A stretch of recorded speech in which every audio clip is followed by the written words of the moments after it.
कहानी की शुरुआत होती है साल 1992 में, जब रात को एक छोटी बच्ची अपने कमरे की खिड़की से बाहर देख रही थी। उसका भाई काफी ज्यादा बीमार था। अचानक से लड़की ने देखा कि घर के स्विमिंग पूल में उसके भाई का खिलौना तैर रहा था। वो बच्ची नीचे खिलौना लेने गई, पर अचानक किसी अनजान शक्ति ने उसे पानी में खींच लिया। बेचारी लड़की पानी से निकालने की कोशिश कर ही रही थी कि तभी उसने देखा कि एक औरत पूल के बाहर से उसे अपना हाथ दे रही थी। बच्ची जैसे तैसे वापस ऊपर आई, लेकिन तब तक वो औरत गायब हो गई। बच्ची ने फिर से उस खिलौने को छुआ, पर फिर अचानक से किसी ने दोबारा उसे पानी में खींच लिया। वो मदद के लिए बहुत चिल्लाई, पर किसी को सुनाई नहीं दिया। कुछ ही पलों में सब कुछ शांत हो गया और वो बच्ची फिर किसी को दिखाई नहीं दी। इसके बाद हम देखते हैं कि साल 2023 में वॉलर परिवार अपने लिए एक नया घर ढूंढ रहा था। रेवोलर पहले बेसबॉल खेलता था, पर अचानक बीमार होने की वजह से उसे खेल से रिटायरमेंट लेनी पड़ी। खैर,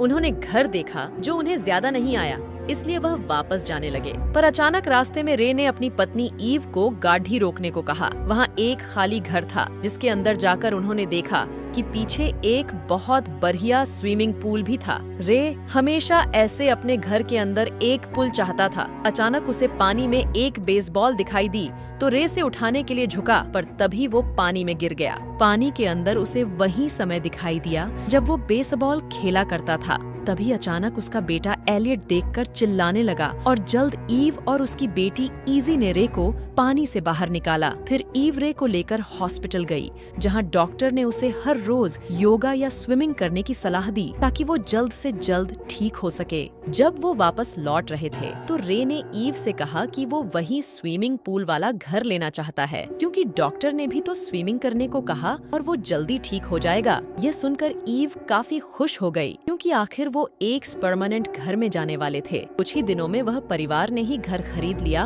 और वहाँ रहने लगे। ईव ने एक नई नौकरी ले ली और इजी और एलियट स्कूल जाने लगे। फिर घर आकर पूरे परिवार ने मिलकर पूल को साफ किया। इजी ने अपने माँ बाप को बताया कि एक लड़के ने उसे स्कूल के स्विमिंग टीम में शामिल कर लिया है। यह सुनकर रे काफी खुश था। खैर, फिर रे ने नाली साफ करने के लिए हाथ डाला, पर अचानक उसके हाथ पर कट लग गया। उसने चिल्लाकर हाथ बाहर निकाला और बाकी सब दौड़ कर उसके पास आ गए। तभी नाली से काला पानी निकलने लगा, इसलिए उन्होंने मेंटेनेंस वालों को इसकी जांच करने के लिए बुलाया। उन्होंने रे को बताया कि असल में यहाँ एक कुदरती पुल था जो जमीन के नीचे से पानी लेता था। हो सकता है कि वहाँ गंदगी इकट्ठा हो गई हो, इसलिए मेंटेनेंस वालों ने उसे साफ कर दिया। फिर रात को रे घर का सामान निकाल रहा था और ईव वन फॉर्म भर रही थी। इसके बाद ईव पुल में नहाने गई तो उसने देखा कि उनकी बिल्ली अजीब सा बर्ताव कर रही थी। ईव ने सोचा कि शायद वो नई जगह होने की वजह से ऐसा कर रही है। ईव स्विमिंग कर ही रही थी कि अचानक उसे पूल के किनारे एक आदमी खड़ा दिखाई दिया। उसे लगा कि शायद ये रे है। जब वो बाहर आई तो वहाँ उसे कोई नहीं दिखा। ये देखकर वो थोड़ा डर गई और तभी पुल की लाइट अपने आप जलने बुझने लगी। ईव तुरंत पानी से बाहर निकलकर घर में गई,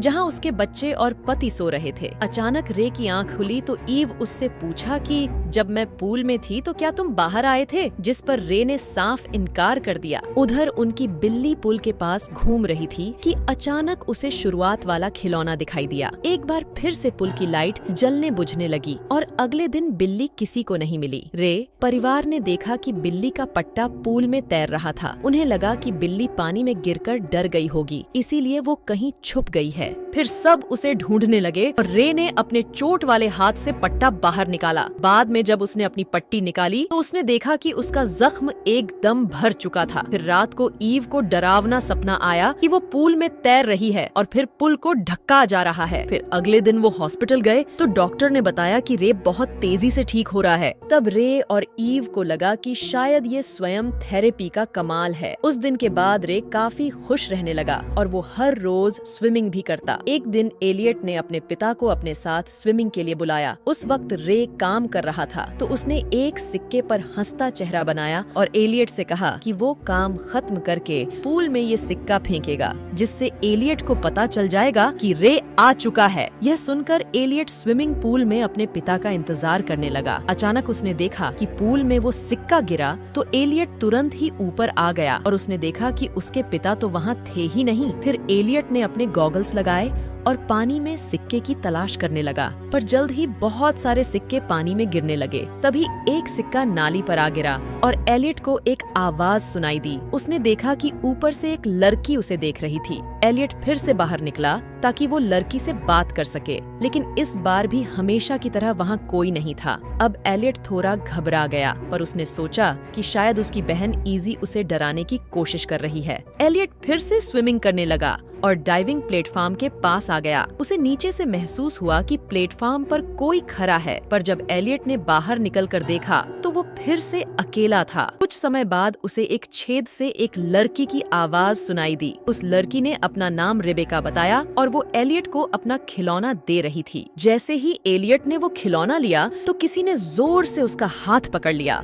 और उसे जबरदस्ती खींचने लगा। इसलिए डर के मारे एलियट चिल्लाने लगा और जैसे तैसे अपना हाथ छुड़वा कर घर के अंदर आ गया। उसने अपनी माँ को इसके बारे में बताया, पर जब ईव ने बाहर जाकर देखा तो उसे ऐसा कुछ भी दिखाई नहीं दिया। बाद में ईव ने रे से बात की, पर रे को लग रहा था कि एलियट ऐसे ही मस्ती कर रहा होगा। कुछ दिन बाद सारा परिवार एलियट का बेसबॉल मैच देखने के लिए उसके स्कूल गया। बेसबॉल देखकर रे को पुराने दिन याद आ गए और उसने वोन बॉल खेलने की कोशिश की, पर अपनी बीमारी के कारण गिर गया। इसके बाद उसने दोबारा कोशिश की और इतना जबरदस्त शॉट लगाया कि सब दंग रह गए। रे को इस तरह खेलता देख ईव और इजी भी हैरान थे। खैर, रात को ईव और रे बच्चों को घर में कुछ देर अकेला छोड़कर चले गए। तब इजी ने अपने स्विमिंग पार्टनर रोनन को घर बुलाया। रोनन ने इजी को आंखें बंद करके उसे पूल में ढूंढकर दिखाने की चुनौती दी। इजी मान गई, पर अचानक किसी ने उसका पैर खींच लिया। उसने आंखें खोली तो पता चला कि वो पूल में काफी दूर आ चुकी थी। वो डर के मारे तुरंत पुल से बाहर आ गई, पर जब रोना ने उसे बताया कि उसने इसी का पैर नहीं खींचा तो इस बात से इसी काफी घबरा गई। रोनन उसे शांत करते हुए कहा कि शायद तुम्हारा पैर मुड़ गया होगा।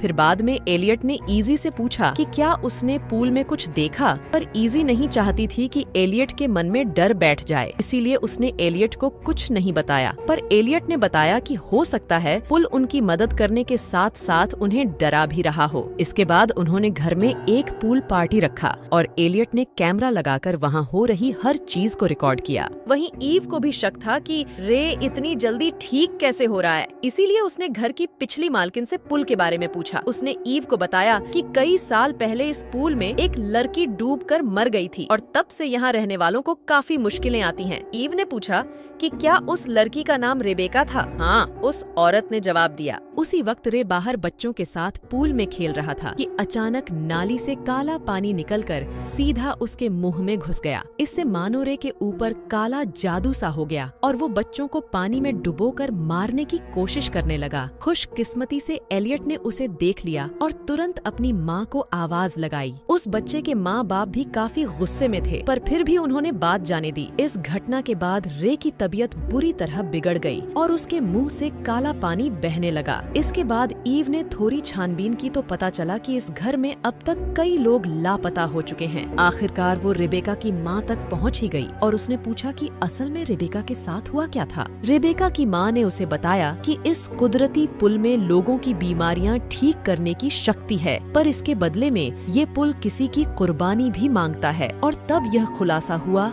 कि काय ने अपने बेटे की पैरालिसिस बीमारी ठीक करने के लिए पूल में अपनी बेटी रेबेका की कुर्बानी दे दी थी। तभी अचानक काय जोर जोर से खांसने लगी और पास के फव्वारे में काला पानी बहने लगा। वहीं दूसरी ओर रे घर में नहा रहा था कि अचानक उसके शरीर में काली नाड़ियां बाहर आने लगी। वहीं एलियट को बिल्ली की आवाज सुनाई दी और वो पुल के पास पहुंचा। अचानक वो पुल में गिर गया और उसका कवर अपने आप बंद होने लगा। तभी इजी ने कवर रोकने की कोशिश की, पर कोई फायदा नहीं हुआ। जल्द ही वापस आ गई और वो एलियट को ढूंढने पूल में घुसी। उसे अपने सामने बहुत गहरा अंधेरा दिखाई दे रहा था, इसलिए उसने खुद को रस्सी से बांधा और अंधेरे से एलियट को खींचने लगी। पर आज तक जितने भी लोगों की कुर्बानी दी गई थी वो दूसरी ओर ऐसी एलियट को खींच रहे थे। ईव ने जैसे तैसे एलियट को छुड़ाया और वो ऊपर आने लगी, पर उसे कहीं भी रास्ता दिखाई ही नहीं दे रहा था। तभी रेबेका वहाँ आ गई और उसने ईव को इशारों से समझाया कि वो ऊपर की बजाय नीचे की ओर तैर रही है। आखिरकार ईव एलियट को बचाकर बाहर ले ही आई। वहीं इजी मदद ढूंढने गई थी। पर वो फिसल गई और उसके हाथ में कांच के टुकड़े घुस गए। तभी उसे अजीब सी आवाज सुनाई दी और उसने देखा कि रे पूरी तरह से काली शक्तियों के वश में था। रे ईजी को पकड़कर उसकी कुर्बानी देना चाहता था, पर ईजी भाग निकली। फिर रे ने ईव पर हमला कर दिया, पर अचानक पीछे से ईजी ने उसे बैट से मारा। तभी ईव ने उसे जैसे तैसे शांत किया। अब वो चारों इस घर से भागने वाले थे कि रे ने देखा कि पुल काले पानी से भर रहा था। वो समझ गया कि किसी न किसी की कुर्बानी देनी होगी, वरना पूल के भूत उन्हें हमेशा सताते रहेंगे। आखिरकार रे ने खुद पानी में समाकर अपनी कुर्बानी दी और इस हादसे के बाद भी ईव और बच्चे इसी घर में रह गए ताकि कोई और इस पूल का शिकार न बन सके। और साथ ही उन लोगों ने इस पूल को मिट्टी से भरवा दिया और बूम, इसी के साथ नाइट स्विम यहीं पर खत्म हो जाती है। तो अगर आपको ये एक्सप्लेनेशन अच्छा लगा तो लाइक, कमेंट और शेयर कर दे। अगर आप लोग चैनल में नए हैं तो चैनल को सब्सक्राइब कर दे और बेल आइकॉन को ऑल पर सेट कर दे कि मेरे द्वारा बनाया जाने वाली अगली एक्सप्लेनेशन की नोटिफिकेशन आप लोगों तक पहुंच जाए। तो ठीक है दोस्तों, धन्यवाद।